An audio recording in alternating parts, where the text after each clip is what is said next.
ماہ رمضان تیری عظمت واہ واہ کیا بات ہے، لمحہ تیرا رحمت واہ واہ کیا بات ہے، پہلا عشرہ رحمتیں پھر مغفرت پھر تیسرا باغ جنت کی بشارت واہ واہ کیا بات ہے، روزہ و قرآن کریں گے حشر کے میدان میں، روزہ و قرآن کریں گے حشر کے میدان میں، اپنے صاحب کی شفاعت واہ واہ کیا بات ہے، اور بڑھ کے ہے جو شب عبادت میں ہزاروں ماہ سے، بڑھ کے ہے جو شب عبادت میں ہزاروں ماہ سے، تیرے دامن کی ہے زینت واہ واہ کیا بات ہے، دامن سرور کو بھر دے گوہر مقصود سے،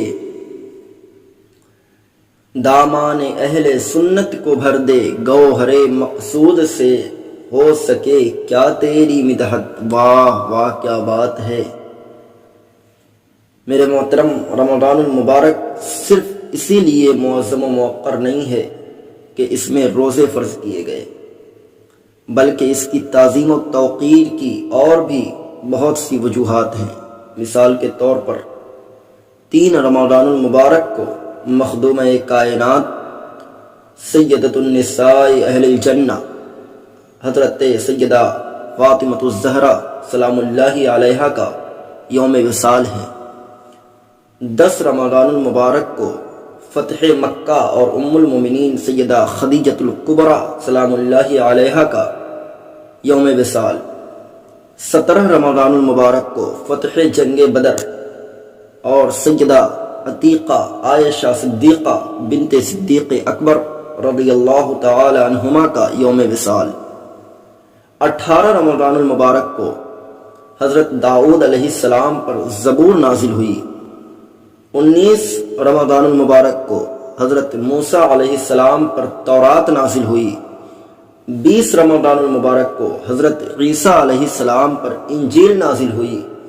21 رمضان المبارک کو حضرت شیر خدا علی المرتضیٰ کرم اللہ تعالی وجہہ الکریم کا یوم شہادت ہے، اور 26 رمضان المبارک کو اللہ کا وہ مقدس اور آخری کتاب جو ہم سب کے پیارے آقا صلی اللہ علیہ وآلہ وسلم پر نازل ہوا، جسے ہم قرآن کریم کے نام سے جانتے اور پہچانتے ہیں۔ میرے محترم، جب شعبان المعظم کا آخری دن آیا تو سرکار دو عالم صلی اللہ علیہ وآلہ وسلم نے فضائل رمضان المبارک پر مشتمل ایک طویل خطبہ ارشاد فرمایا۔ اسی لیے علماء کرام اور خطبہ اعظام رمضان المبارک کی آمد سے قبل ہی استقبال رمضان کا خطبہ دیتے ہوئے فضائل رمضان المبارک بیان کرتے ہیں۔ انہیں اپنے آقا کریم صلی اللہ علیہ وسلم کی سنت کو اور علماء کرام و خطبہ اعظام کے طور طریقے کو اپناتے ہوئے میں بھی کچھ فضیلت آپ کے گوشے گزار کر رہا ہوں۔ حضرت سلیمان فارسی رضی اللہ تعالی عنہ نے ارشاد فرمایا کہ خطبنا رسول اللہ صلی اللہ علیہ وسلم فی آخر یوم من شعبان یا ایہا الناس قد اظلکم شہر عظیم شہر مبارک۔ کہتے ہیں رسول اللہ صلی اللہ علیہ وسلم نے شعبان کے آخری دن ہمیں خطبہ ارشاد فرمایا کہ اے لوگو، تحقیق کہ تم پر ایک عظیم و مبارک مہینہ سایہ فگن ہونے والا ہے۔ نبی کریم صلی اللہ علیہ وسلم نے عظیم اور مبارک مہینہ فرمایا، اور اللہ تبارک و تعالی فرماتا ہے شہر رمضان الذی انزل فیہ القرآن، رمضان المبارک کا وہ مہینہ جس میں قرآن کریم نازل کیا گیا۔ یار خان نعیمی رحمۃ اللہ تعالی علیہ، رمضان رمز سے مشتق ہے، رمضان سے، رمضاں معنی ہوتا ہے موسم خریف کی بارش، موسم خریف کے بارش کو رمضاں کہتے ہیں، یعنی پتجھڑ کے موسم میں جو بارش ہوتی ہے اسے ہم رمضاں کہتے ہیں اردو میں، جس سے کہ زمین دھل جاتی ہے اور ربی کی فصل خوب ہوتی ہے، خوب اچھی ہوتی ہے۔ چونکہ یہ مہینہ بھی دل کی گرد و غبار کو دھل دیتا ہے اور اس سے اعمال کی کھیتی ہری بھری رہتی ہے، اس لیے اسے رمضان کہتے ہیں، یعنی رمضاں سے مشتق ہو کر کے رمضان نکلا، یا یہ رمز سے بنا جس کے معنی ہے گرمی یا جلنا، چونکہ اس زمانے میں یعنی رمضان المبارک کے زمانے میں مسلمان بھوک و پیاس کی تپش برداشت کرتے ہیں، یا یہ گناہوں کو جلا ڈالتا ہے، اس لیے اسے رمضان کہا جاتا ہے۔ حضرت مجاہد رضی اللہ تعالیٰ عنہ فرماتے ہیں الرمضان اسم اللہ، رمضان اللہ کا نام ہے، اس لیے یہ نہ کہا کرو کہ جاء رمضان وذهب رمضان، ولكن قولوا جاء شہر رمضان وذهب شہر رمضان، یعنی رمضان آیا اور رمضان گیا، بلکہ یہ کہا کرو رمضان کا مہینہ آیا اور رمضان کا مہینہ گیا، اس لیے کہ اللہ تبارک و تعالیٰ تو آنے جانے سے پاک ہے، اور رمضان المبارک اللہ کا نام ہے اور رمضان اللہ کا نام ہے۔ اگر تم کہو گے کہ رمضان آیا تو مطلب یہ ہوگا کہ اللہ آیا، اور یہ کہنا درست نہیں، اس کو شہر رمضان یعنی اللہ کا مہینہ اس لیے کہا گیا ہے کہ اس میں شب و روز اللہ رب العزت کی عبادت ہوتی ہے۔ ماہ رمضان تیری عظمت واہ واہ کیا بات ہے، لمحہ لمحہ تیرا رحمت واہ واہ کیا بات ہے۔ مفسرین کرام نے فرمایا کہ سال کے 12 مہینوں کی مثال ایسے ہے جیسے حضرت یوسف علیہ السلام کے 12 بھائی ہیں، اور جس طرح سے ان 12 میں سے حضرت یوسف علیہ السلام حضرت یعقوب علیہ السلام کو زیادہ محبوب تھے، زیادہ پسندیدہ تھے، زیادہ چہیتے تھے، اسی طرح سے ان 12 ماہ میں سے رمضان المبارک اللہ تبارک و تعالیٰ کو زیادہ محبوب ہے، زیادہ پسندیدہ ہے۔ یہی وجہ ہے کہ اللہ تبارک و تعالیٰ نے قرآن کریم میں سوائے رمضان المبارک کے مہینہ کا نام لے کر ذکر نہ فرمایا، اور جب رمضان المبارک کی باری آئی تو فرمایا شہر رمضان الذی انزل فیہ القرآن۔ میرے محترم، اللہ تبارک و تعالیٰ نے رمضان المبارک کی عظمت بیان کرتے ہوئے اس کا پہلا سبب نزول قرآن بیان فرمایا، اور جب نبی کریم صلی اللہ علیہ وآلہ وسلم نے استقبال رمضان کا خطبہ ارشاد فرمایا، اس رات کا سب سے پہلے ذکر فرمایا۔ حضرت سلمان فارسی رضی اللہ تعالی عنہ فرماتے ہیں کہ نبی کریم صلی اللہ علیہ وآلہ وسلم نے ارشاد فرمایا، اے لوگو، تم پر عظیم اور مبارک مہینہ سایہ فگن ہو رہا ہے، اور وہ مہینہ یہ ہے کہ فیہ لیلۃ خیر من الف شہر، جس میں ایک ایسی رات ہے جو 1000 ماہ کی عبادت سے بہتر ہے۔ یہ رات نزول قرآن ہی کی شب مبارکہ ہے۔ اللہ تبارک و تعالی ارشاد فرماتا ہے کہ لیلۃ القدر خیر من الف شہر، شب قدر 1000 ماہ کی عبادت سے بہتر ہے۔ بڑھ کے ہے جو شب عبادت میں ہزاروں رات سے تیرے دامن کی ہے زینت، واہ واہ کیا بات ہے۔ صاحب مواہب الدنیا کے مصنف امام قسطلانی رحمۃ اللہ تعالی علیہ ارشاد فرماتے ہیں کہ اگر تم یہ کہو گے کہ جس وقت ہم نے یہ کہا کہ رسول اللہ صلی اللہ علیہ وآلہ وسلم رات میں پیدا ہوئے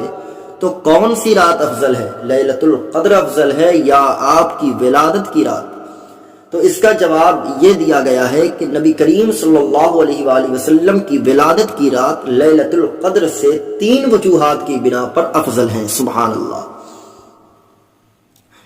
میرے محترم، پتہ چلا کہ لیلۃ القدر میں قرآن آیا، لیلۃ المیلاد میں صاحب قرآن آیا۔ لیلۃ القدر 1000 ماہ سے افضل، لیلۃ المیلاد لیلۃ القدر سے افضل۔ جو لوگ لیلۃ القدر کے جشن کو جائز کہتے ہیں اور لیلۃ المیلاد کے جشن کو ناجائز بتاتے ہیں، جشن قرآن تو جائز اور جشن صاحب قرآن ناجائز۔ آخر کیوں؟ صرف صاحب قرآن سے محبت نہ ہونے کی یہ سب وجوہات ہیں۔ یاد رکھیں میرے محترم، اگر صاحب قرآن سے محبت نہ کرو گے تو محبت قرآن کا تمہیں کوئی فائدہ نہ ہوگا، کیونکہ قرآن تو کئی غیر مسلم سکھوں، ہندوؤں اور انگریزوں کو بھی یاد ہے، مگر وہ بے ایمان کے بے ایمان ہی ہیں۔ تبھی تو ڈاکٹر اقبال نے کہا تھا، نہ جب تک کٹ مروں میں خواجہ بطحا کی عزت پر، خدا شاہد ہے کامل میرا ایمان ہو نہیں سکتا۔ میرے محترم، نبی کریم صلی اللہ علیہ وآلہ وسلم سے حضرت ابو ہریرہ رضی اللہ تعالی عنہ نے روایت کیا ہے کہ آقا کریم صلی اللہ علیہ وسلم نے ارشاد فرمایا، من قام لیلۃ القدر ایمانا واحتسابا غفر له ما تقدم من ذنبه۔ کہتے ہیں جو شخص لیلۃ القدر میں ایمان کے ساتھ اور ثواب کی نیت سے عبادت کے لیے کھڑا ہوا، اس کے پچھلے تمام گناہ معاف کر دیے جاتے ہیں۔ حضرت انس رضی اللہ تعالی عنہ فرماتے ہیں کہ نبی اکرم نور مجسم سرور عالم صلی اللہ علیہ وآلہ وسلم نے ارشاد فرمایا، ان هذا الشهر قد حضركم وفيه ليلة خير من 1000 شهر من حرمها فقد حرم الخير كله ولا يحرم خيرها الا محروم۔ ابن ماجہ شریف کی حدیث پاک ہے، بے شک تمہارے اوپر ایسا مہینہ آیا ہے جس میں ایک رات ہے جو 1000 مہینوں سے افضل ہے۔ جو شخص اس رات سے محروم رہ گیا گویا ساری ہی خیر سے محروم رہ گیا، اس کی بھلائی سے محروم نہیں رہتا مگر وہ شخص جو حقیقتاً محروم ہی ہو۔ اللہ تبارک و تعالی ارشاد فرماتا ہے کہ تنزل الملائکۃ والروح فیہا بإذن ربہم من کل امر سلام ہی حتی مطلع الفجر۔ اترتے ہیں فرشتے اور روح القدس اس رات میں اپنے رب کے حکم سے ہر امر خیر کے لیے، یہ سراسر امن و سلامتی ہے، یہ رہتی ہے طلوع فجر تک۔ حضرت انس رضی اللہ تعالی عنہ فرماتے ہیں کہ نبی اکرم نور مجسم سرور عالم صلی اللہ علیہ وآلہ وسلم نے ارشاد فرمایا، اذا کان لیلۃ القدر نزل جبرائیل فی ککبۃ من الملائکۃ یصلون علی کل عبد قائم او قاعد یذکر اللہ عز وجل۔ جب لیلۃ القدر کی رات ہو، جب لیلۃ القدر ہو تو اس میں جبرائیل علیہ السلام نازل ہوتے ہیں ملائکہ کی ایک جماعت کے ساتھ، اور ہر اس آدمی کے لیے دعائے رحمت و مغفرت فرماتے ہیں جو کھڑا ہو کر یا بیٹھ کر اللہ رب العزت کا ذکر کر رہا ہوتا ہے، یعنی کہ اللہ رب العزت کی عبادت میں مصروف ہوتا ہے۔ ام المومنین حضرت عائشہ صدیقہ رضی اللہ تعالی عنہا فرماتی ہیں کہ شب اسرا کے دلہا